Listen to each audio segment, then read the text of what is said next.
দক্ষিণ কলকাতার ল কলেজে গণধর্ষণের শিকার আইনের ছাত্রী, শিক্ষা প্রতিষ্ঠানে এরকম ঘটনা। কি বলছেন আইনজীবী বিকাশ রঞ্জন ভট্টাচার্য, এই বিষয়ে কথা বলবো তার সঙ্গে। স্যার, আইনের ছাত্রী ধর্ষিতা, গণধর্ষণ করা হলো তাকে, যারা করলো তারাও আইনের ছাত্র, এই দাদাগিরিটা কি করে চলছে? মানে অপরাধ বোধ কি কাজ করে না এদের মধ্যে? দেখুন, 2011 পরবর্তী সময়ে, 2011-র আগেও যে ধর্ষণ হয়নি তা নয়, কিন্তু সেগুলো ছিল বিচিত্র বিচ্ছিন্ন ঘটনা, এবং সেই ঘটনা হলে পরে গোটা সমাজ ধর্ষকদের বিরুদ্ধে ক্রোধে ফেটে পড়তেন, তাদের সাজা হতো।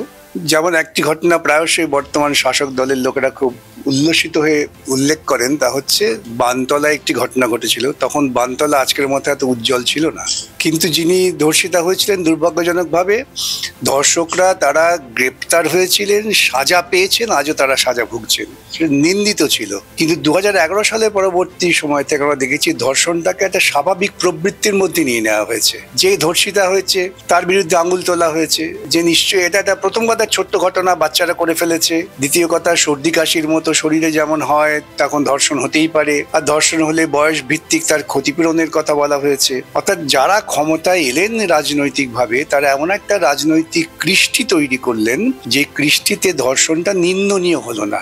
ধর্ষণটা সাধারণ স্বাভাবিক প্রক্রিয়া হিসেবে আছে, তার একটা ক্ষতিপূরণের ব্যবস্থা করো। এই দৃষ্টিকোণ থেকে যদি আপনারা অনুসন্ধান করেন, যাকে বলে অনুসন্ধিৎস সাংবাদিকতা, তাহলে আপনারা গ্রামান্তরে দেখতে পাবেন যখন এই ধরনের অভিযোগ আসছে পুলিশ থেকে বলা হয়েছে তো ওখানে গিয়ে বসে মিটিয়ে নিন, টাকা দিয়ে মিটিয়ে নিন। এমন অভিযোগও আমার কাছে এসেছিল যে ভদ্রমহিলা ফোনে কাঁদতে কাঁদতে বলেছিলেন যে আমাকে পাঠিয়ে দিল পুলিশ থেকে ওখানে। তো সেই দলের লোকেরা বললেন এবার আপনি টাকা দিয়ে মিটিয়ে নিয়ে আবার যদি হয় তখন আমরা ব্যবস্থা নেব। তার মানে আবারও হতে পারে, তারও একটা নিদান রেখে দিলেন। যার ফলে ধর্ষণটা বিভিন্ন সময়ে বিভিন্ন জায়গায় হয়েছে এবং ধর্ষকরা কেউ খুব একটা সামাজিক নিন্দা বা কোনো কঠোর সাজার মুখে পড়েননি। এটা হতে হতে সমাজের মানসিক চেতনায় যারা ধর্ষণ করেন তারা দেখলে একটা নতুন দর্শন এলো। সেই দর্শনটা হচ্ছে খুব মনুবাদী দর্শকরা, যারা দর্শনে বিশ্বাস করেন, তারা ক্ষমতায় এসছেন, তারা নিরন্তর প্রচার করছেন যে মহিলারা হচ্ছেন শুধুমাত্র ভোগ্যপণ্য, সন্তান উৎপাদন এবং পুরুষের বিনোদন, এটাই হচ্ছে মহিলাদের মৌলিক কাজ। অর্থাৎ সে কাজটাই করুন। কেন আপনারা বাইরে বেরোচ্ছেন, কেন আপনারা স্কুল কলেজে যাচ্ছেন, কেন আপনারা কর্মক্ষেত্রে যাচ্ছেন, আপনারা কর্মক্ষেত্রে গেলে পুরুষদের কর্মের সুযোগ কমে যায়। এই দর্শনটা কিন্তু খুব সূক্ষ্মভাবে চালিয়ে দেওয়া হলো এবং তার একটা জ্বলন্ত উদাহরণ আমরা দেখলাম যখন গুজরাটে একজন মহিলা, তিনি ধর্ষিতা হয়েছেন, নাম করছি না, আদালত সাজা দিয়েছে ধর্ষকদের, কিন্তু প্রশাসন ক্ষমতার অপপ্রয়োগ করে তাদের মুক্ত করে দিলেন। মুক্ত করে দিয়ে জনসমাবেশ ডেকে বললেন এরা উচ্চবর্ণের, এরা ধর্ষণ করতে পারে না।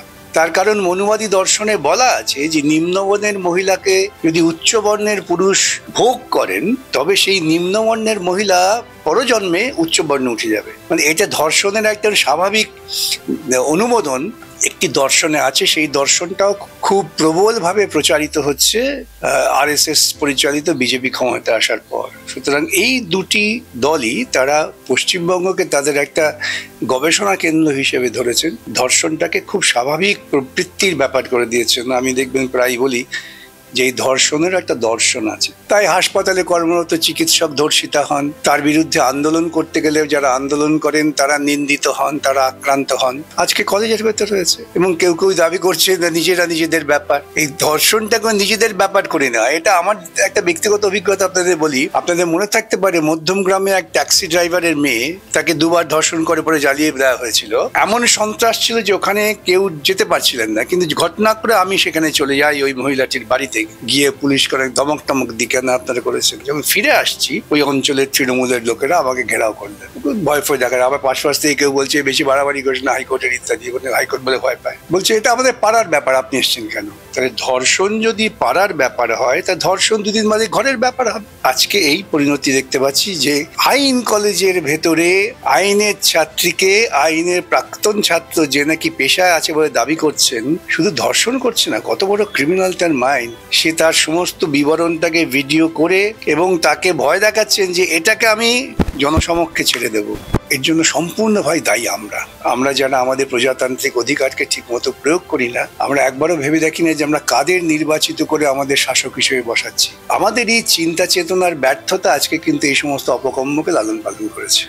যে বিষয়টা উঠে আসে যে শাসক নেতামন্ত্রীর সঙ্গে মনোজিৎ যিনি অভিযুক্ত গ্রেফতার করা হয়েছে তার ছবি ঘোরাফেরা করছে, অথচ ফিরহাদ হাকিম দাবি করছেন তৃণমূলের সঙ্গে তার কোনো যোগ নেই।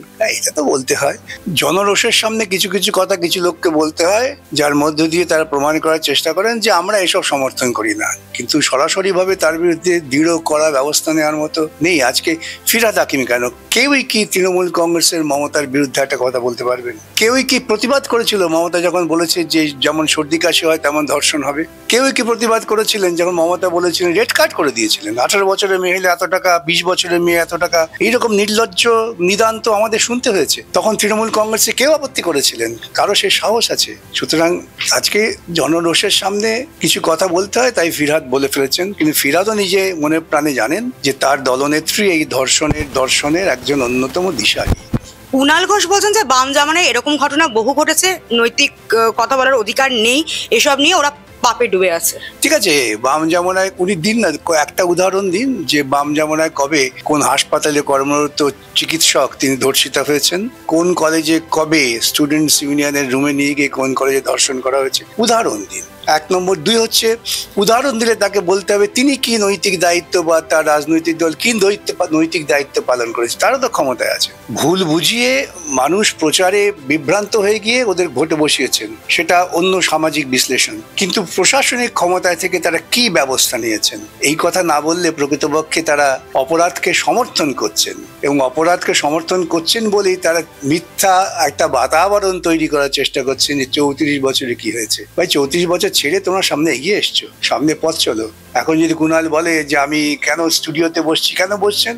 30 বছর আগে যে অবস্থা ছিল সেখানে চলে যান। অতএব এই ধরনের কথাবার্তা প্রকৃতপক্ষে হচ্ছে প্রশ্রয় দেওয়ার কথাবার্তা। যা হচ্ছে তাকে আমরা প্রশ্রয় দিচ্ছি এবং চলবে, এটাই পরিণতি।